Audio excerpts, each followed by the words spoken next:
एक बार की बात है, एक संत थे जो सच्चे ज्ञान की प्राप्ति के लिए दिन रात साधना और तपस्या में लीन रहते थे। उनका एक ही लक्ष्य था, सभी विद्याओं का पूर्ण ज्ञान प्राप्त करना। उन्होंने माटी के दीपक की मंद रोशनी में रात रात भर अध्ययन किया।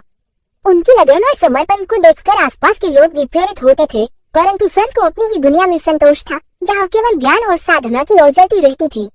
एक रात जब संत लगातार कई दिनों तक अध्ययन में लगे थे, तो अचानक उन्हें बहुत थकान महसूस हुई और नींद ने उन्हें घेर लिया। इस बीच उन्होंने एक अद्भुत सपना देखा। देवी सरस्वती उनके सामने प्रकट हुई और मुस्कुराते हुए कहने लगी, वत्स, यदि तुम चाहो तो मैं तुम्हें संपूर्ण ज्ञान प्रदान कर सकती हूँ, लेकिन इसके बदले तुम्हें अब कठिन परिश्रम की आवश्यकता नहीं होगी। संत ने देवी की बात ध्यान से सुनी, फिर हाथ जोड़कर विनम्रता से बोले, हे माता, क्षमा करें, लेकिन मेरी मेहनत और तपस्या ही मेरी पहचान है।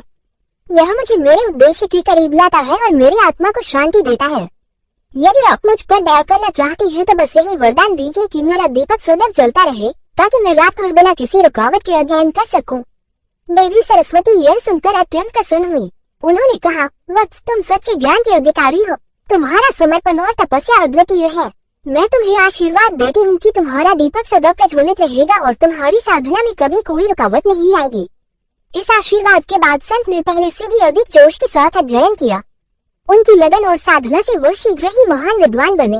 उनकी तपस्या और ज्ञान प्राप्ति की कहानी दूर दूर तक प्रसारित हो गई और लोग उनके जीवन से प्रेरणा लेने लगे।